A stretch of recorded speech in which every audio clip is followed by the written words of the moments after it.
Well, hello everyone. Welcome to another episode of the Breakdown Youth and Junior. We call Phil doing something in the background there.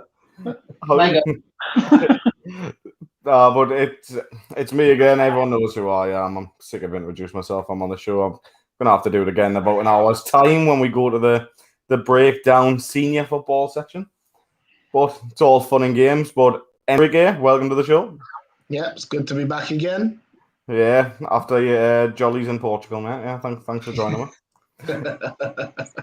And Phil, thanks for coming back again, man. Yep, happy to be here as always. So, plan for today, we have got loads to talk about. There wasn't many games this week. We're not going to lie. It's the end of the season, isn't it? So yeah, it's end of the season. See, normally we'd be talking about like playoff seeds and playoff matchups and stuff, but that COVID thing. So We've had Darren Mitchell, head coach of the Steam there. Oi, loads to talk about this week. Yeah, we know. Harper and Cole say hi. Hello, Harper. Hello, Cole. You all right, man? Hope Harper's injury's getting a bit better. He's got a bit of a torn groin, which isn't nice to see. He's very good running back as well. Yeah, I did that when I was a youth too. That's a painful injury. Yeah, he's getting a bit frustrated as well. I was refereeing their tournament on Saturday. Doing my duties to youth and junior football by refereeing. Loving life. I've always enjoyed refereeing. Actually, when I left Hertfordshire, I have actually considered taking up the black, so to speak. But I think that's probably I've grown out of that phase. I have refereed a few games. I always found it really fun. I've done some junior games. Junior games are tougher than youth games. You see, I wouldn't mind refereeing at youth and junior level, but I would not do it at adult. No. Nah, definitely not. I'm sorry, that's not happening. Yeah, no, refereeing is never going to be an option for someone like me. I find it really interesting, but the problem is I find myself, stepping into coach mode and someone makes a mistake, like telling them that they just made a mistake. But I've enjoyed a little of referee, but I kind of still do that though when I'm refereeing, especially at youth and junior now. Like I'll still coaching my lineman. But I just can't help it. You know what I mean? Like I think. I'd rather explain things before I throw a flag and things. Anyways, do you know what I mean? I remember once telling a lineman why he was holding, why it was called holding, and not he thought he was doing nothing, and I told him no because you had your arms here, not here. It's like that's holding. Yeah, it's one of them. We've had Sean Ward come up now. Oh, we're getting the comments flooding in now. You know what it is? I'm getting these comments flooded in, and every week I say, message me before the show if you've got stats and things, and every week somebody messages us straight away in the DM. We've got these stats from the tournament from last week. Any day but the Tuesday, you've got Saturday night, Sunday, all day, Tuesday during the day. Like I'm gonna wait there. Let me read it. I'm gonna read it out. This is our fourth show. We know we're on Tuesdays. I know. So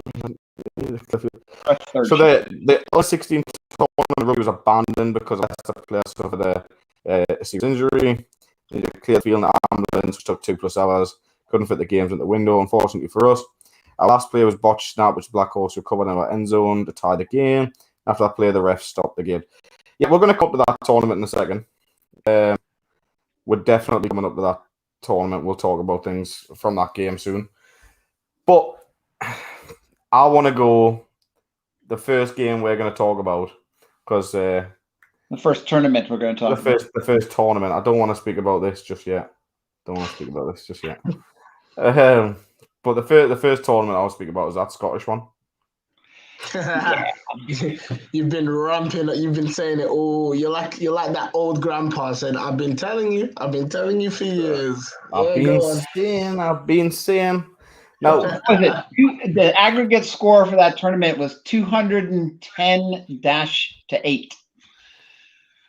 110 to 8. 210. 210 to 8. So you remember that? Do you remember that like fake all-star tournament we were doing that the kids have been discussing and all that? You got to add them into that now. Just. Oh yeah, I mean. So yeah, Adam and I talked earlier on Sunday. Chat, and so we do have some thoughts on that. I mean, we knew that they were going to be God tier, but maybe the level of competition. Adam. Yeah, so they played the Highland Wildcats. Ed. No, they didn't play us. They played Highland. It was the Highland Wildcats. Right. The Buccaneers, Hamilton Buccaneers, and the Edinburgh Napier Knights East team, which is B team. Yeah, they're younger guys. Yeah. They don't call it a B team. I've been told not to call it a B team, but it's just the younger guys. The younger guy. But yeah, it's a B team. It's a B team. Without saying it's a B team. It's a B team.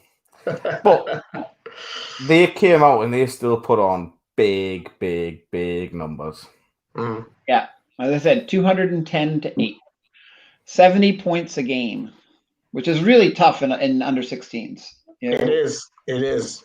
Yeah, like I think in the highest we've put, I believe, is 57, and that game was an absolute out. So I can't almost comprehend putting 70. Almost time. Where's the time to put 70? Yeah, I mean that's what it's 30-minute game, right?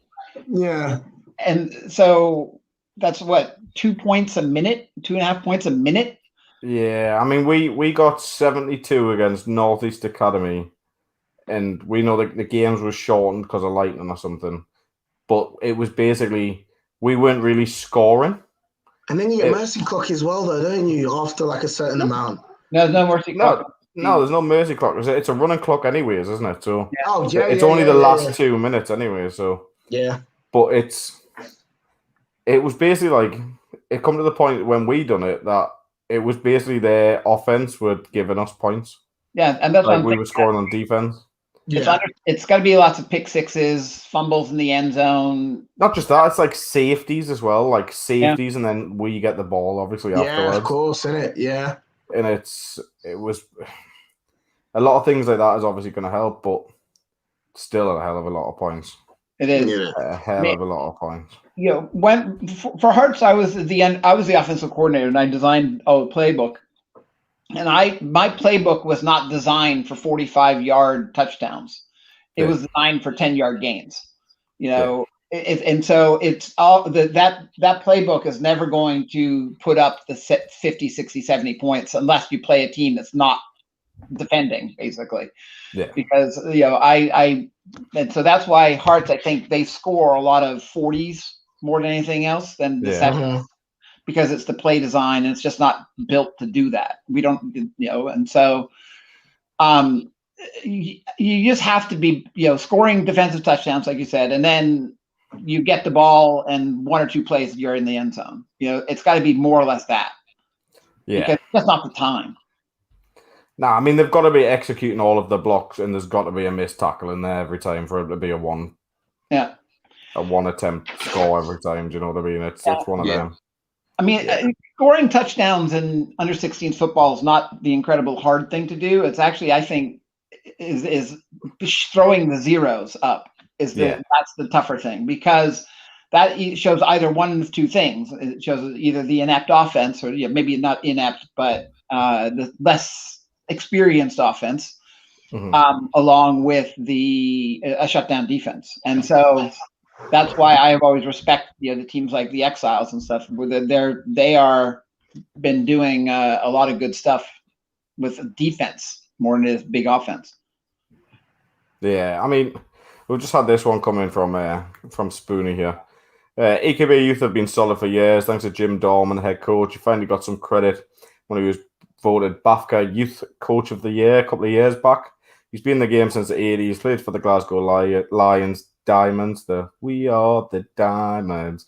EKP, if you haven't seen that, just go on YouTube, type in "We Are the Diamonds," you'll see it. For all the kids watching, it is the best thing you'll ever see in your life. And GB, he coached me on the O-line at EK Seniors. and has taken the EKP youth to Britball consistently for almost a decade. He's one of the nicest guys you could hope to meet and has been my inspiration in the sport since I met him. Oh, that's the first time like Spoonie's done like a really solid, nice message, like without like a backhanded comment at the end. I like it. Well done, Spoonie. Nah, we all know that he's a quality coach, to be honest. He also would have been in that video, but he couldn't get the day off work. Oh, can you imagine if he was in the video as well? By the way, I'm going to show that video tonight on the other show. On the adult show tonight, we will show the We Are the Diamonds video. Unless I get copyrighted, I'll find out later. You probably will. More than likely. I mean, I will go on with that. I mean, I have seen EKP more at the under-19s than I have the under-16s have a lot of success, and it's really nice to see that they've stretched it to the under-16s. It's a quality organization, top to bottom. I mean, their senior team down to their under-16s.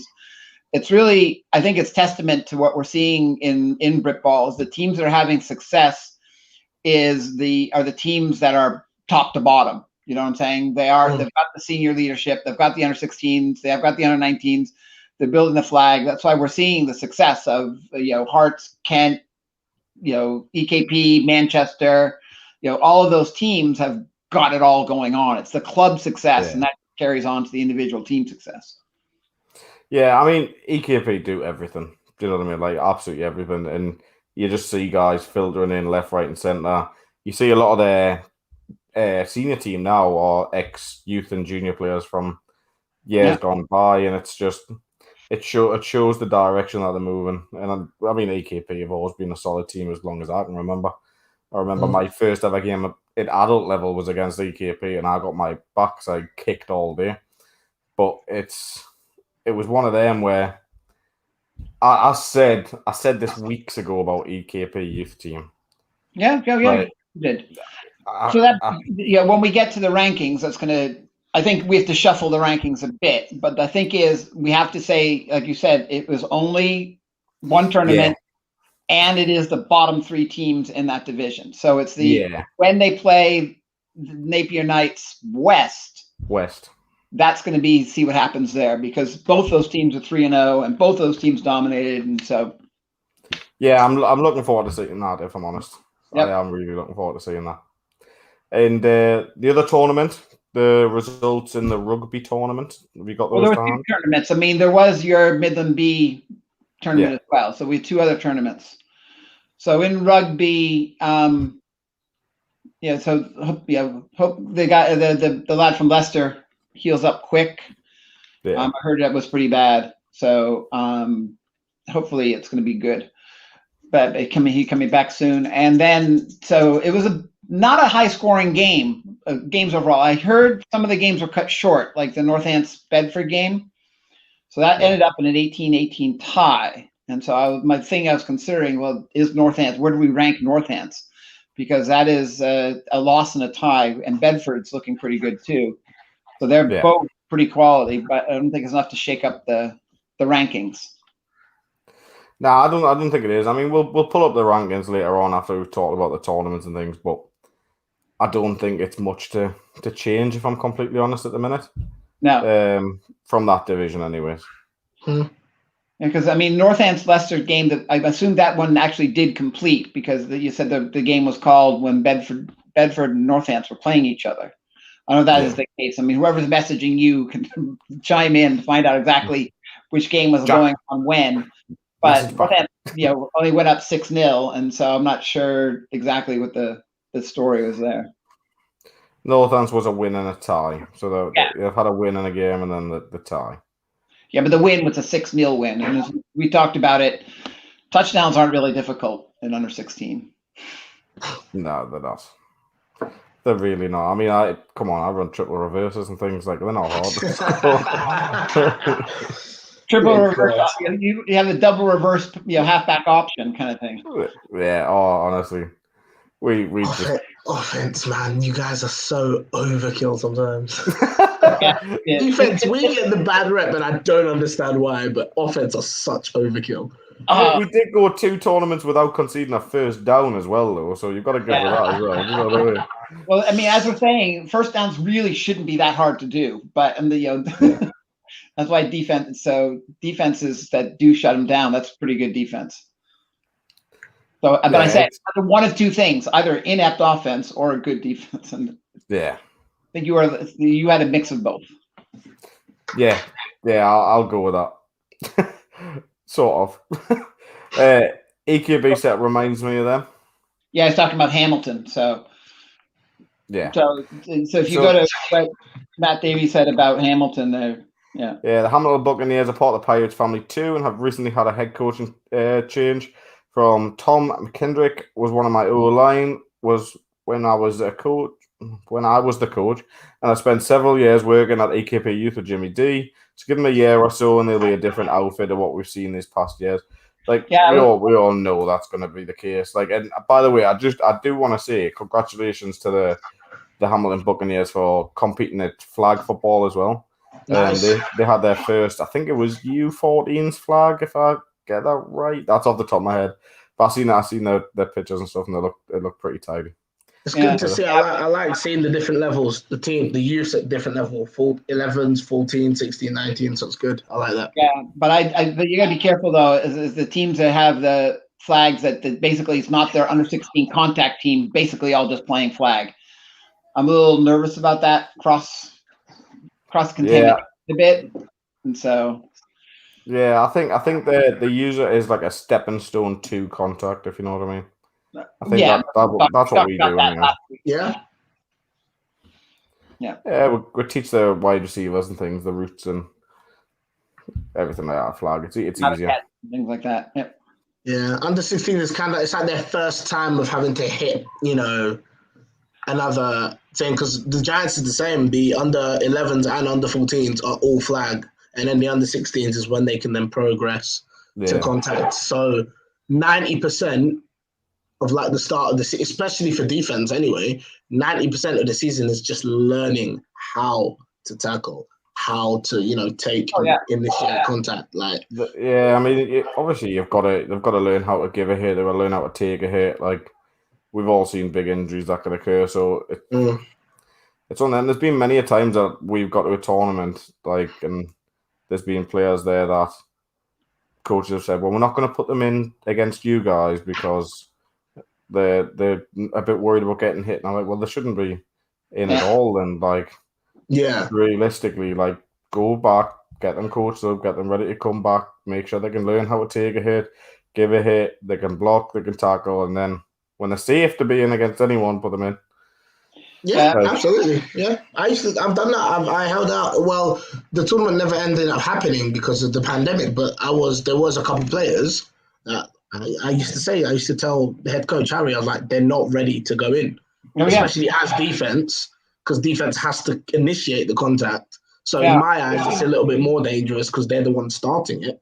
I was like, they're not ready. And then luckily for us, or unlucky, the pandemic gave us so much more time that we were able to coach them up. But 100%.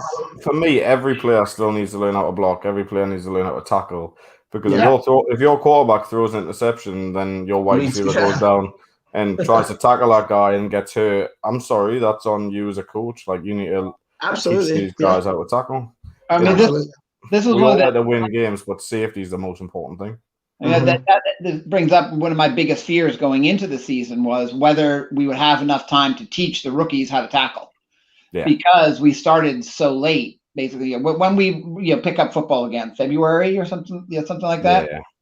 And so we really weren't able to go into contact until, and I was like thinking, if the season, all through January, I said, if the season doesn't start now, if we can't get back now, I'm worried about the season because we're just not going to have enough time to teach the rookies how to safely tackle. And I was honestly worried about that. And I would love to see, I'm wondering if BAFA's keeping any sort of stats on how much time was we had before games started with the number of injuries, to see how much that loss of time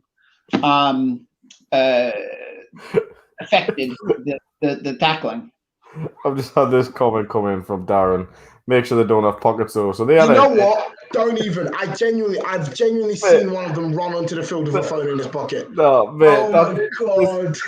So yesterday we're going to talk about this in the next show, Darren. But I'll give a quick little thing in it now. There was a flag. It was like a charity flag football tournament yesterday at Darlington, and flag guys take things way too seriously. I had no idea. It was like a charity game, and it was just like you can't have pockets. So they made us tape my pockets up, and they put tape over my pockets, and they were like, "It's in case you break a finger." And I was like, Yeah. What? I was like, you're grabbing for the flag. You put your hand in the guy's pocket.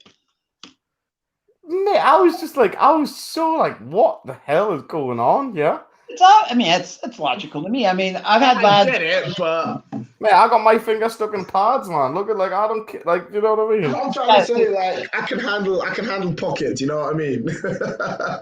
I was so shocked. It was just a whole new. I understand it, kids and stuff. I didn't realize it was a thing at adults. But I'm just gonna say this now. There is some footage out there of me dropping some dimes from QB, so you can go research that yourself. By the way, it's gonna be all over the Britballin Instagram now, isn't it? Tune in about half an hour's time. You're gonna see it. No. And what was the last tournament we had there? Right, that was your turn. The tournament up north. So I should know this. The one I refereed. There we go. So that was the Yorkshire Assassins, the Darlington Steam, and the Northeast Academy Giants. Yeah. So it looked who was it? Yorkshire basically took that one. Yeah, which is it's strange because so far Yorkshire hadn't beat Northeast. They had not beat the Giants as of yet, and that was the first tournament that beat them in. Yeah, 19. Sorry. Close. You what? Sorry, Phil. Sorry, I heard the Giants. Sorry. It was a close one. I mean, 1914. So I imagine the lads at Yorkshire were pretty. I mean, you were there, and so you could how did they react to that? I mean, if they had ever beaten the team before and to win out the close ones. Oh, I mean, that was just this season that I beat them. I'm pretty sure they beat them in every game last year, or whenever it was. But it was. Well, this Yorkshire.